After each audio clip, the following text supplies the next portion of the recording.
IBG News Radio Service. News read by Billy. This news is sponsored by Rank Tech Solutions V-Shop retail shopping platform for business to overcome the challenges raised by global pandemic. January 10, 2022, Kolkata. India and Korea to have trade talks tomorrow. Focus on addressing the large trade deficit, market access issues, and non-tariff barriers faced by Indian exporters. The meeting is expected to further boost India-Korea trade relations in an equitable and balanced manner. By PIB Delhi. Union Minister of Commerce and Industry, Consumer Affairs, Food and Public Distribution and Textiles, Shri Piyush Goyal and Minister for Trade, Republic of Korea, Mr. Han Koo-yo, will hold a bilateral meeting tomorrow, 11th of January 2022, to discuss bilateral trade-related issues. The discussion will focus on addressing the large trade deficit, market access issues and non-tariff barriers faced by Indian exporters. The discussion will also feature investment-related issues. The meeting is expected to further boost India-Korea trade relations in an equitable and balanced manner to the mutual advantage of both countries. IBG News Radio Service. News read by Billy. This news is sponsored by Rank Tech Solutions V-Shop retail shopping platform for business to overcome the challenges raised by global pandemic. A total of 115 companies file their applications under the Production-Linked Incentive Scheme for automobile and auto component industry in India. The scheme has been a huge success in terms of applications received from local as well as globally headquartered groups. Incentive structure to encourage industry to make fresh investments in indigenous supply chain/deep localization of advanced automotive technology products. PLI scheme for automotive sector along with PLI scheme for ACC and FAME to enable India to leapfrog to environmentally cleaner, sustainable, advanced and more efficient electric vehicles, EV-based system. Major boost to Honorable Prime Minister Narendra Modi's Make in India and Atma Nirbhar Bharat. Posted on January 10, 2022 5:22 p.m. by PIB Delhi. A total of 115 companies have filed their application under the Production-Linked Incentive (PLI) scheme for automobile and auto component industry in India, which was notified on 23 September 2021. The scheme was open for receiving applications till 23:59 and 59 seconds hours IST on 9 January 2022. Incentives are applicable under the scheme for determined sales of advanced automotive technology, AAT, products, vehicles and components, manufactured in India from 1 April 2022 onwards for a period of 5 consecutive years. The government has approved the Production-Linked Incentive, PLI, scheme for automobile and auto components industry in India for enhancing India's manufacturing capabilities for advanced automotive products with a budgetary outlay of 25,938 crore.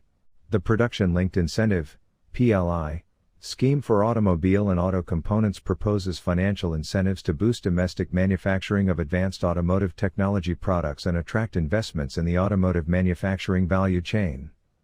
Its prime objectives include overcoming cost disabilities, creating economies of scale and building a robust supply chain in areas of advanced automotive technology products. It will also generate employment. This scheme will facilitate the automobile industry to move up the value chain into higher value-added products. The PLI scheme for the auto sector will incentivize high-value advanced automotive technology vehicles and products. It will herald a new age in higher technology, more efficient and green automotive manufacturing.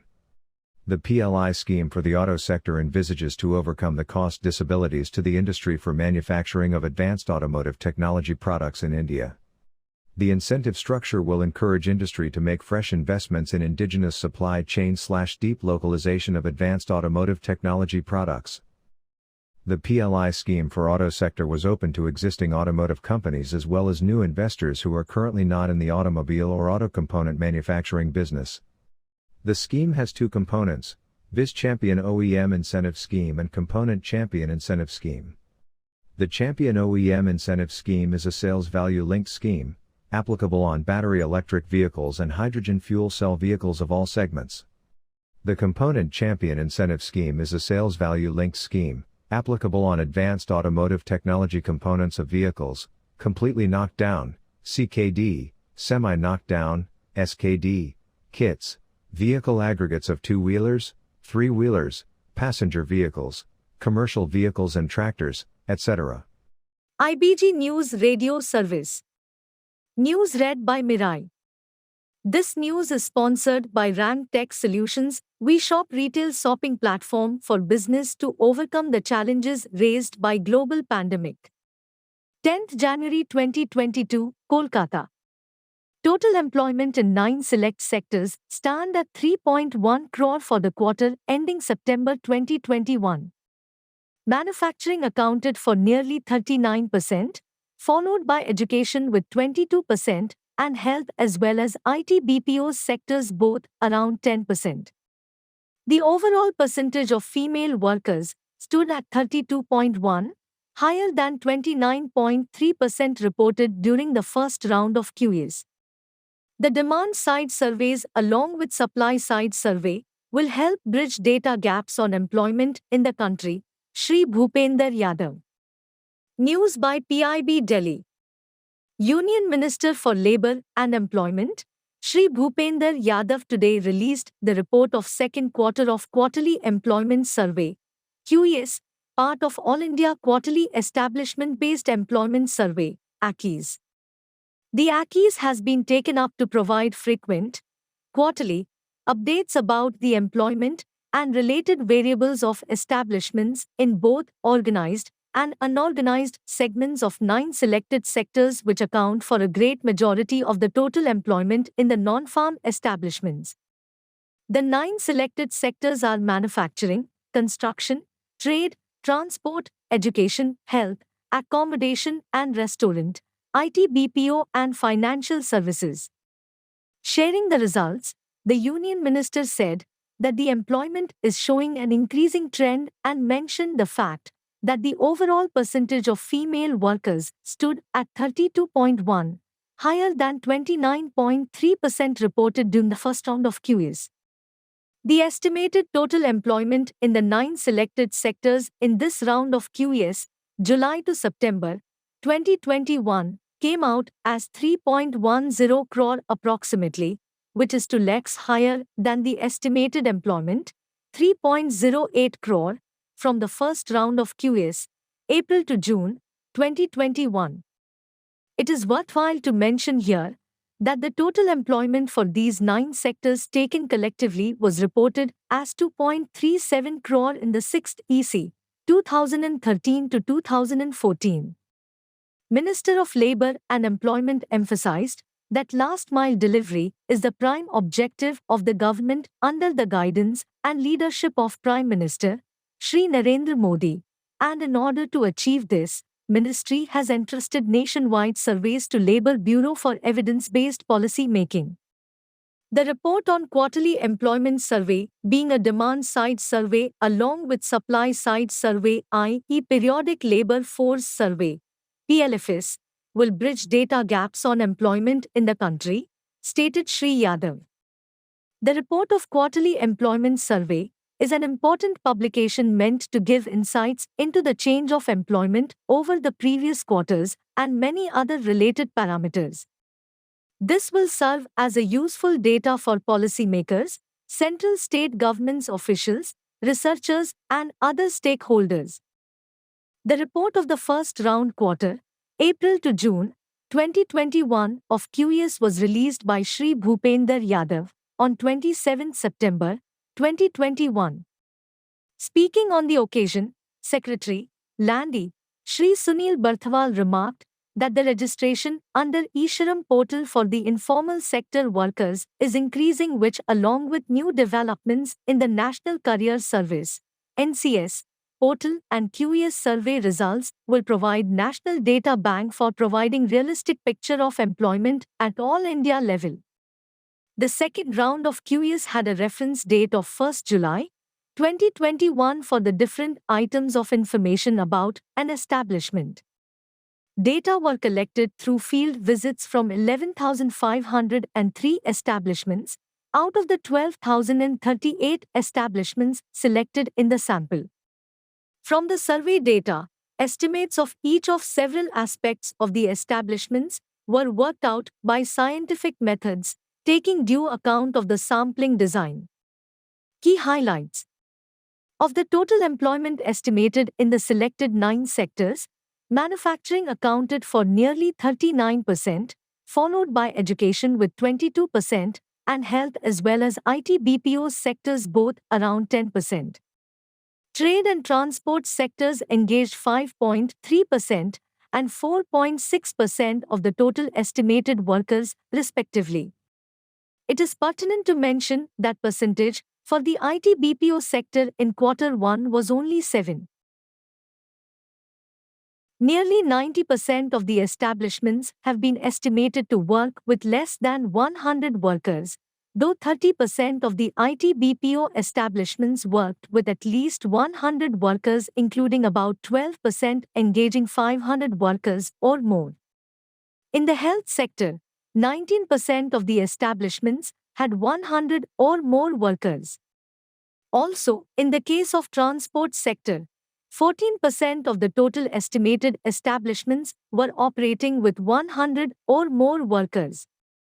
It may be mentioned that 91% of establishments were reported to have worked with less than 100 workers in the first round of QEs, and in the IT BPO sector, the figures during the first QEs stood at 21% and 14% respectively for the size classes of 100 to 499 employees and 500 or more employees. The overall percentage of female workers stood at 32.1%, higher than 29.3% reported during the first round of QEs. Regular workers constitute 87% of the estimated workforce in the 9 selected sectors, with only 2% being casual workers. However, in the construction sector, 20% of the workers were contractual and 6.4% were casual workers. Most, 98.3%, of the establishments were located outside households, though a highest 5.1% of units in accommodation and restaurants sector were found to operate from within households. 23.5% of all the establishments were registered under the Companies Act. This percentage was as high as 82.8% in IT BPO, 51.2% in construction, 42.8% in manufacturing, 36.4% in transport, 32.1% in trade, and 23.8% in financial services. 1/4 of the establishments were operating as registered societies, 53.9% were registered under the Goods and Service Tax Act, 2017, and 27.8% under Shops and Commercial Establishments Act, 1958. Looking at the educational qualifications of workers, it came out that 28.4% of those working in 7 of the 9 sectors, excluding education and health, were matriculates, secondary, or less educated, while another 37.0% were graduates or had higher qualifications. In fact, the latter percentage was as high as 91.6% in the IT BPO sector and 59.8% in financial services. In the health sector, as few as 18% of the non-clinical workers were matriculates, secondary, or less educated, the figure being 26.4% in the non-teaching staff of the education sector. More than 40% of the employees in these 2 sectors were at least graduates. It is somewhat encouraging to note that 16.8% of the establishments provided formal skill development programs, although mostly for their own employees. It transpired that an estimated 5.6% of the establishments were having vacancies in positions, and the estimated number of total vacancies was 4.3 lakhs. About 65.8% of such vacancies were not due to retirement or resignation of the employees. Thanks for being with us. Have enjoyable time. Jai Hind and watch us for next bulletin.